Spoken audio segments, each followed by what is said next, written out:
Good morning to you.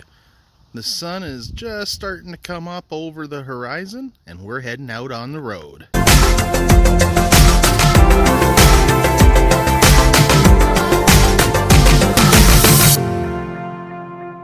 So Tucker and I are starting this trip on our own right now. Emily actually flew up to Saskatoon a few days ago to go visit her parents, and I'm going to drive over there today, stay overnight there, and then we're going to drive home tomorrow together. So it'll be interesting. I'm not sure what we're going to see on this road trip. I got a few places I want to kind of hit both on the way there and the way back.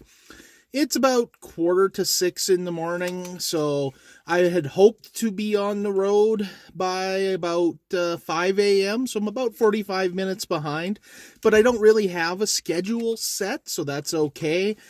Let's go see what we find. You never know when you come on the road with the danocan.com crew.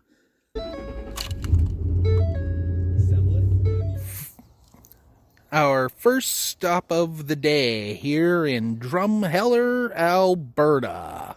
All right, so we ended up here at this beautiful, peaceful spot overlooking the Red Deer River at a dead end.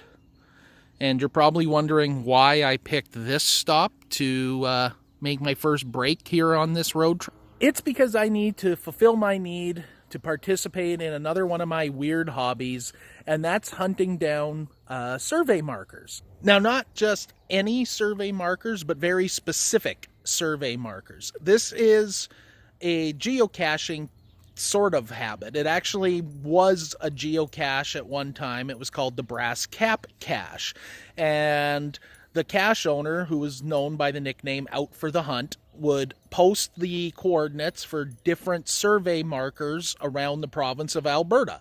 And then crazy cachers like me would grab our GPS and go out and hunt for these survey markers and then log them online as a geocache find. Now, to most people that probably sounds pretty boring, but the fun part about these brass cap caches, as they were known as, is that they could be literally anywhere. I have found brass caps or survey markers on the corner of busy urban streets, on top of mountains. They're literally everywhere, and you don't often notice them unless you're specifically looking. And that is why I am here at this spot to hunt down a survey marker. And you can see we got the marker post right over here and a pretty obvious hole, so I'll bet you the survey marker or the brass cap is down right where Tucker's smelling. Now, not all of them are this well marked, and not all of them are necessarily this easy to find, because they can be both above ground, at ground level, or in this case, at the bottom of a hole. And you can see I've got a little bit of digging to do here to see if I can actually find the cap itself. And with a little persistence and a lot of muddy fingers and a bunch of mosquitoes here, there you can see there is the survey marker down underneath at the bottom of this hole. So I managed to find this one. Excellent. So while they no longer count as an actual geocache find, those of us that really enjoyed that aspect of the hobby continue to log our finds using a third-party site. So that's what I'll continue to do. I've found a couple hundred of them, getting close to 300 of them. It's just another weird quirk. And anyway, time to get back on the road. I'm hoping to get to Saskatoon early this afternoon, so I don't want to take too much time at these stops, but then again, I don't want to pass them up either. So Tucker and I stopped here to try and find a geocache that's hidden in or on this old threshing machine. Now, this is kind of fun. I can see it. I'm just not sure how to get to it. If I look through there, there's the cache. I just don't know how to reach it. It's on the far side of the threshing machine, and I don't see where to access it. If I come back around to the other side, maybe through there? No, I don't see it in that hole. And if I come over here, maybe I just have to reach further in? I'm not sure. I'm not sure. I don't see. Maybe I have to do it more by feel. I don't like sticking my hands in places I can't see.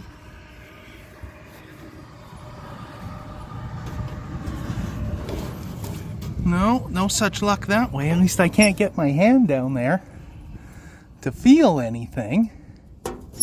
Oh, there is another hole down here at the bottom. Maybe that's where I saw it. It's hard to figure it out from the other side.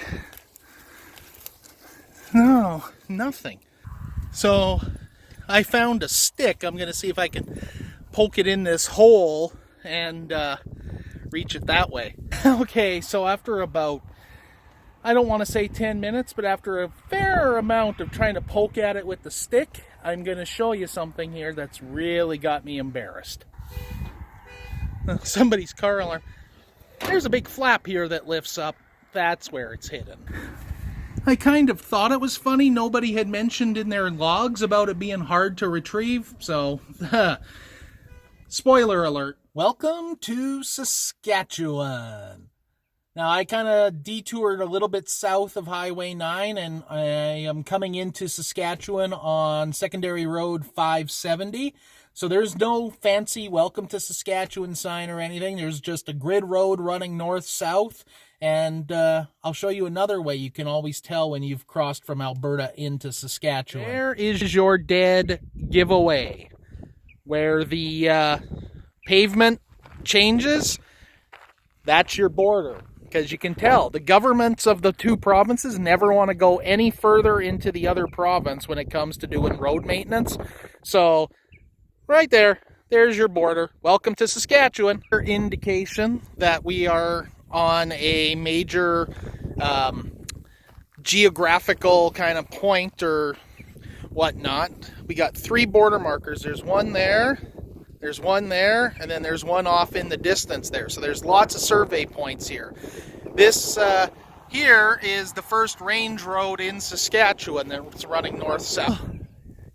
Right here, there's our survey marker that we came here to hunt for. So that's the 3rd one I've done on this trip. I've only shown you 2. The other one was by the Oyen Airport. I didn't bother filming that. This is probably going to be my last stop on this trip, I think. It's about 10:30 in the morning. I still have 300 kilometers to go. I'm starting to get really hungry, so I'll probably stop and grab something to eat in the first town I come across, which I'm not sure if the GPS is going to route me up through Kindersley or through Rosetown or where it's going to take me, but that's part of the fun of traveling without really a set schedule. I mean, I do want to get to see Emily's parents here before too long today, and of course see Emily as well. So, I mean, I do have to get on the road and get moving. But, you know, if you're going to take a road trip, it's always kind of important to stop and enjoy the trip along the way. I mean, anybody can get on Highway 9, set their cruise control at 120 kilometers per hour. Yes, that's speeding, so sue me. And zip straight through to Saskatoon, but you know, you gotta, like I say, take your time, enjoy the trip as much as the destination, and I think that's a lesson we all need to learn. So, thank you for watching. There will probably be a part 2 here, or maybe a continuation of this video for our drive back to Alberta tomorrow. But for now, from the middle of nowhere, we are off.